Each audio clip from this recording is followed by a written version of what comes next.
Buenas noches y gracias por estar nuevamente con nosotros. Hoy hemos preparado un programa especial. Hace un par de días estuve con un ciudadano venezolano viendo la situación de los venezolanos aquí. A mí me escandaliza que al menos en los últimos 3 o 4 meses hayan salido 3 noticias indicando que se habían encontrado en Camaná mujeres venezolanas que estaban ejerciendo la prostitución dentro de un local. Evidentemente el asunto es una trata de personas, gente que muy necesitada, que huye de su país y que muchas veces es traída y engañada en el país. Pero el asunto no se centra en venezolanas, hay muchos casos de trata de personas. Hay una fiscal, la fiscal Cecilia Ampuero, que está muy metida en este tema. Ella es una fiscal de prevención del delito y que inclusive ha ido evolucionando en su pensamiento hasta darse cuenta de que estas mujeres son víctimas de personas, de mafias, que lo que hacen es vender personas, esclavizar personas para explotarlas sexualmente. Vamos a tocar el tema, vamos a tratar de ahondar y comprender qué es lo que realmente está pasando y tratar de ver que la prostitución no es un asunto de que van a venir a malograr mi barrio si es que hacen una zona rosa. No podemos hacer una zona rosa no porque vayan a venir a malograr el barrio, sino porque hay mujeres que están siendo explotadas, esclavizadas sexualmente, y eso no lo podemos permitir, y menos dar protección a los proxenetas que están haciendo esto. Y más adelante cambiaremos de tema porque voy a entrevistar a uno de los cantantes que en Arequipa tiene, bueno, que en Arequipa, que en el Perú tiene una de las mejores voces, Nelo Franco, y que ganó Yo Soy hace un par de años, en el 2016, si no me equivoco. Él lo hizo interpretando a Pedro Fernández, pero creo yo que él podría triunfar tranquilamente siendo Nelo Franco. Con él voy a hablar, vamos a conversar de cómo es la vida de un artista, de un cantante en Arequipa y en el Perú. Soy Enrique Zavala, le recomiendo que ponga su teléfono en modo avión porque empezamos ya las entrevistas. Cecilia, bienvenida. Gracias, Enrique. Yo realmente cuando uno mira que hay noticias que indican que en Camaná se encuentran 20, 15, 30 mujeres venezolanas dentro de lo que algunos llaman nightclubs y que terminan siendo prostíbulos ilegales, uno evidentemente razona de que aquí hay una trata de personas. ¿Cómo están viendo ustedes este asunto? Bueno, nosotros venimos trabajando el tema de trata de personas y especialmente en esta coyuntura especial de la llegada de gran cantidad de ciudadanos venezolanos que genera además una situación de riesgo para los ciudadanos que llegan en situaciones de mucha necesidad, sin conocer de repente nuestro país, sin tener ningún vínculo, ningún familiar acá. Pues son ciudadanos que están expuestos no solamente a la trata de personas en la modalidad de la explotación sexual, sino también de la explotación laboral. Y lo vemos con mucha preocupación desde el Ministerio Público y se vienen realizando sendos operativos, especialmente en los lugares considerados como lugares de destino en Arequipa, que son las provincias de Camaná y la provincia de Caravelí, donde existen zonas de minería informal y donde existen también zonas de explotación, tanto laboral como explotación sexual de personas en lo que es la prostitución clandestina. Es evidente entonces que hay una relación entre minería informal, ilegal y trata de personas. En el caso del Perú sí, en el caso de la región Arequipa, la gran cantidad de locales o lugares donde hemos detectado casos de trata de personas han sido precisamente en estos lugares, pero no son los únicos, ¿no? Hay que también recalcar que en la provincia de Arequipa, sin ser una zona de minería informal, hemos encontrado casos de trata de personas. Y la explotación sexual, la trata de personas para explotación sexual, antes tenía otros destinos, esta era una zona de paso, pero te he escuchado en reiteradas oportunidades que tú dices un ratito, ya no, Arequipa es una zona de destino, aquí traen gente de otro lugar, las desarraigan, las establecen aquí y las explotan sexualmente. Estamos hablando de Caravelí, de Camaná o también de la ciudad de Arequipa. También de la ciudad de Arequipa, también de la ciudad de Arequipa. ¿Y dónde explotan sexualmente a estas mujeres en la ciudad de Arequipa? Bueno, hay que señalar que en el caso de Arequipa la mayor cantidad de casos, por lo menos en los 2 últimos años, han sido para explotación laboral, pero también tenemos casos de explotación sexual en lo que es lo que era la Avenida Jesús y también la variante de Uchumayo. ¿En esas zonas siguen siendo zonas de meretricio? Seguimos encontrando locales, por lo menos en lo que es la variante de Uchumayo, sí, se han desviado un poco hacia una transversal, y en el caso de la Avenida Jesús se han ido un poco más hacia arriba, lo que es Mariano Melgar y Paucarpata. ¿Tú alguna vez me has contado de que tu pensamiento sobre el tema de prostitución y trata de personas ha ido evolucionando hasta hacerte más consciente de lo que realmente ha pasado? ¿Podrías contarnos cómo ha sido la evolución de tu pensamiento para tener idea de cómo el conocimiento de lo que está ocurriendo puede llegar a tener un mejor enfoque del problema de la prostitución y trata de personas? Por supuesto que sí, Enrique. Yo creo que es algo en lo que todos deberíamos trabajar, especialmente los operadores de justicia, para poder enfocar el tema de una manera distinta y real. Porque muchas veces, y me ocurría a mí en los primeros años en el Ministerio Público, cuando hacíamos intervenciones conjuntas con la Policía Nacional o con las municipalidades, a los prostíbulos clandestinos, a los nightclubs, pues mirábamos a las mujeres y decíamos, pues son prostitutas, y las tratábamos hasta con cierto desdén, no voy a negarlo. Y al conocer la realidad de las víctimas de trata de personas, al poder establecer que muchas de estas señoritas, estas mujeres, señalaban que ellas estaban allí porque querían, y que en realidad no era así, poder a lo largo de las investigaciones determinar que eran amenazadas, eran extorsionadas, muchas veces drogadas, y sobre todo que las trabajaban con el miedo. Hemos podido pues establecer que estas personas, estas mujeres, no son lo que son porque quieren serlo, sino porque las obligan a hacerlo, y que son víctimas de estas personas, que son personas que han sido desarraigadas de su lugar de origen, que son amenazadas constantemente y que las obligan a realizar una labor que ellas no desean hacerlo.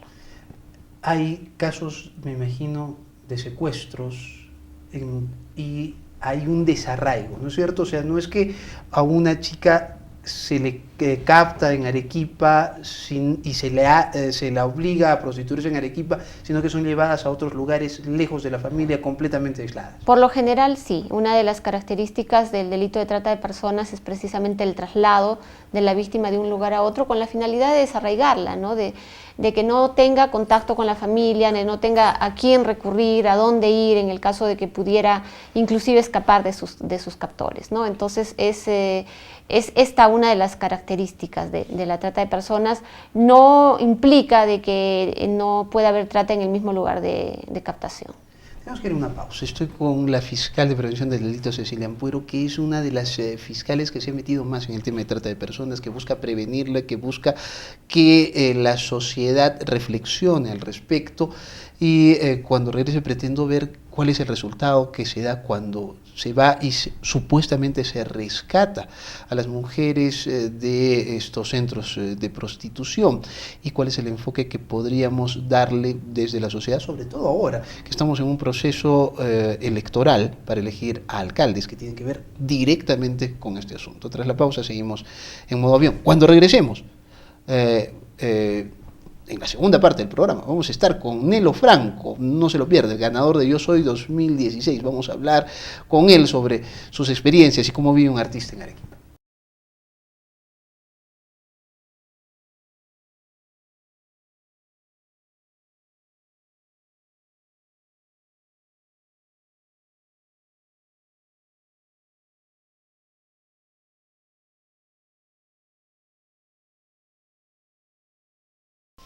Estamos de regreso en el programa. Estoy con la fiscal de prevención del delito, Cecilia Ampuero, el invitado porque ella es una de las mujeres más comprometidas en Arequipa en la lucha contra la trata de personas, es decir, la venta de personas, la esclavitud del siglo XXI, para explotarlas laboralmente o sexualmente.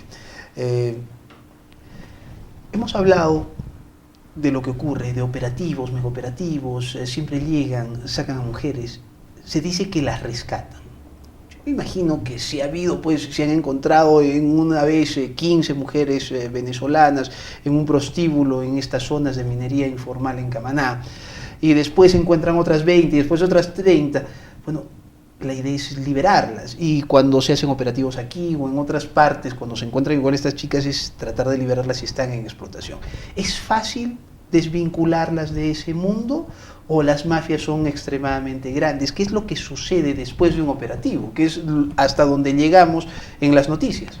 Bueno, en realidad es sumamente complicado. En el Perú se ha aprobado el Plan Nacional de Lucha contra la Trata de Personas y el Plan Regional, en el caso de Arequipa, también está aprobado desde el año pasado, que maneja 3 grandes ejes: el eje de la prevención, el eje de la persecución y el eje de la atención y protección y reinserción de la víctima, que es el eje en el que realmente venimos fallando mucho. Una vez que se rescata a las víctimas, lo primero en lo que pensamos, ¿a dónde las llevamos? En Arequipa no hay albergues especializados para víctimas de trata de personas.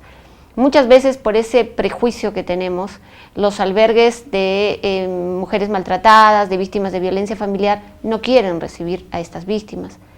Entonces nos encontramos ante una situación sumamente complicada. ¿Por qué no las quieren recibir? ¿Qué es lo que dicen? O sea, porque ahí la decisión no es de los albergados, sino la decisión es de los que regentan los albergados. Porque precisamente son personas que ejercen prostitución y que van a contaminar al resto de las albergadas. ¿Contaminar en qué sentido? En el sentido de que, por ejemplo, si es una menor de edad, dice, ya tienen malas costumbres, ya saben cosas que no saben las otras menores, etcétera. En realidad es un prejuicio.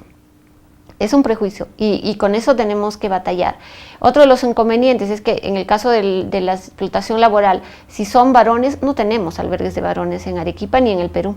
En el caso del Gavilán, por ejemplo, cuando se rescataron a cerca de 30 jovencitos, no había dónde llevarlos. ¿Qué hicieron? ¿Y qué hacen con ellos? Bueno, allí tuvimos que trabajar con la Unidad de Asistencia a Víctimas y Testigos y con parte del presupuesto del Ministerio Público y el apoyo de una ONG que trabaja a nivel nacional y a nivel internacional, que lucha contra la trata de personas, apoyó económicamente para conseguir un hotel, para poderles pagar el hospedaje, la comida durante 3 o 4 días, mientras se les pudo reubicar en sus hogares o conseguirles trabajo, etcétera, ¿no?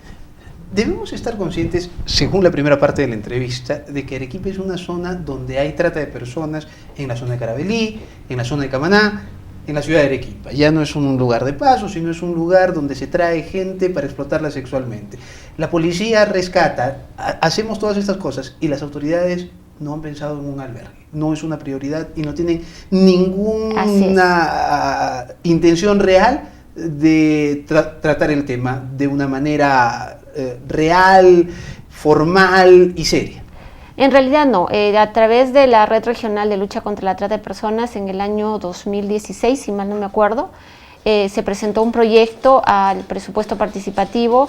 Se decidió que se pasara para elaborar el perfil. Hasta el día de hoy la situación sigue siendo igual.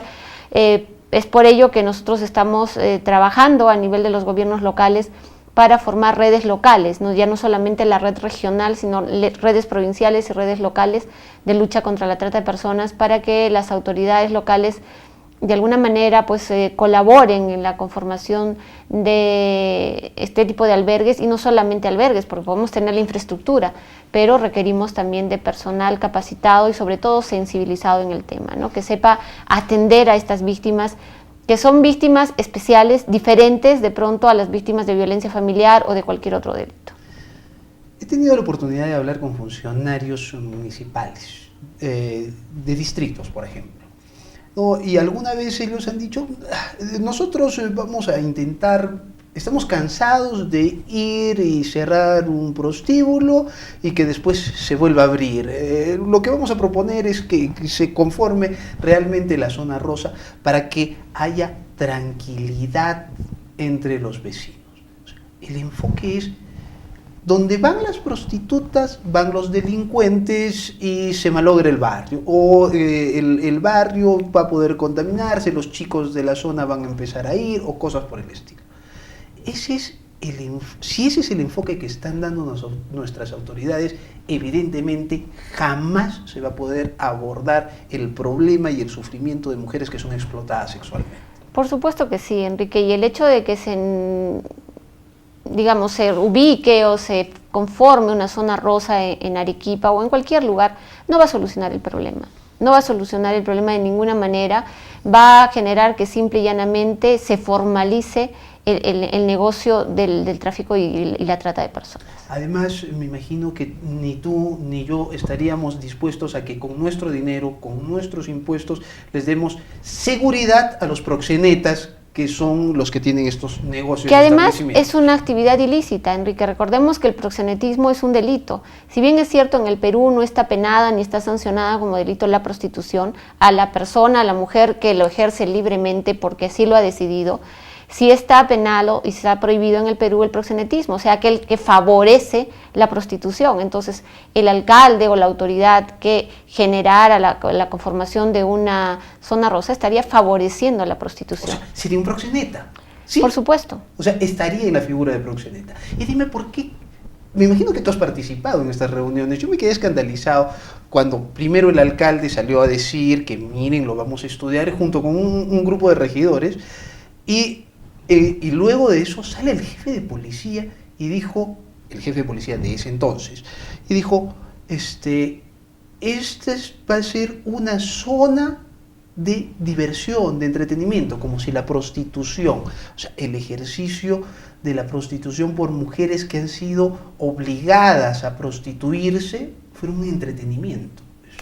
Es que lamentablemente la mayoría de personas lo ve de esa forma, y eso es en lo que tenemos que trabajar. Yo te decía hace un momento que se tiene que trabajar mucho en la sensibilización de los operadores de justicia, empezando por la Policía Nacional, fiscales y jueces, porque ven el tema de la trata de personas como un tema de prostitución, un tema de seguridad ciudadana, y no como lo que es un tema de derechos humanos. Esclavitud del siglo XXI. Por supuesto, no solamente a las víctimas, si bien es cierto, en el Código Penal se considera la trata de personas como un delito contra la libertad, es un delito que no solamente atenta contra la libertad, atenta contra la dignidad, contra la esencia misma del ser humano.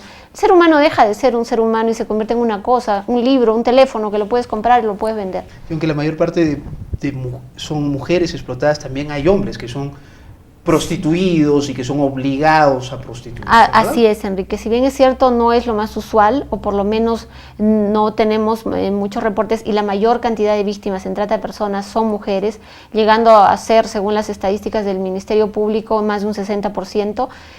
A nivel internacional se han encontrado casos que ya están siendo investigados de trata de varones con fines de explotación sexual. Suecia es uno de los lugares tal vez más liberales en estos asuntos de sexualidad. Sin embargo, allí no se pena el ejercicio de la prostitución, pero sí se castiga al que usa la prostitución porque favorece la trata de personas. Acá ya no es, o sea, no es un asunto religioso de esto es un pecado y ese pecar a otras personas, sino aquí estamos hablando de dignidad de personas y mujeres esclavizadas. Sé que tienes una reunión pronto junto con especialistas de estos temas, con los candidatos que pretenden ser alcaldes de la ciudad, provinciales o distritales. El enfoque de Suecia, ¿te parece un enfoque que debería ser explicado aquí, si no bien implementado, por lo menos para que les ayude a conceptualizar por qué no debe haber una zona rosa y por qué las autoridades deben luchar firmemente contra el proxenetismo? Yo creo que sí, yo creo que eso es importante porque la concepción que se tiene en Suiza es en Suecia, es la concepción correcta, porque tú estás enfocándolo desde el tema de los derechos humanos, estás evitando un derecho que atenta contra los derechos humanos en esencia.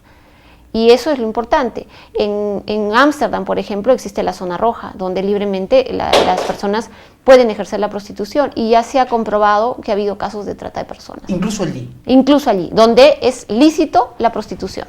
Entonces, allí hay que, yo creo que retomar un poco el tema, reenfocarlo y darnos cuenta de que desde los alcaldes, los regidores, los gobernadores, debemos cambiar un poco la visión que tenemos sobre el tema. Cualquiera, en realidad, podría ser una víctima de trata de personas. El hecho de pensar que solamente son mujeres pobres o mujeres en estado de necesidad las que pueden ser captadas es un mito. realmente es un mito, porque ahora se utiliza inclusive las redes sociales para captar mujeres y personas en general para la trata de personas, con ofertas no solamente de empleo, sino también de modelaje, de viajes, de becas, etc. Entonces hay que tener mucho cuidado con ello. Agradezco mucho, Cecilia, por haber estado con nosotros. Cecilia Ampuero es la fiscal de prevención del delito, una de las fiscales que lucha realmente contra la trata de personas en Arequipa. Nos vamos a una pausa. Cuando regresemos, cambiamos de tema. Voy a estar con un artista, con un cantante de esos por los que votó usted para que sea el ganador de Yo Soy cuando imitó a Pedro Fernández. Nelo Franco estará con nosotros.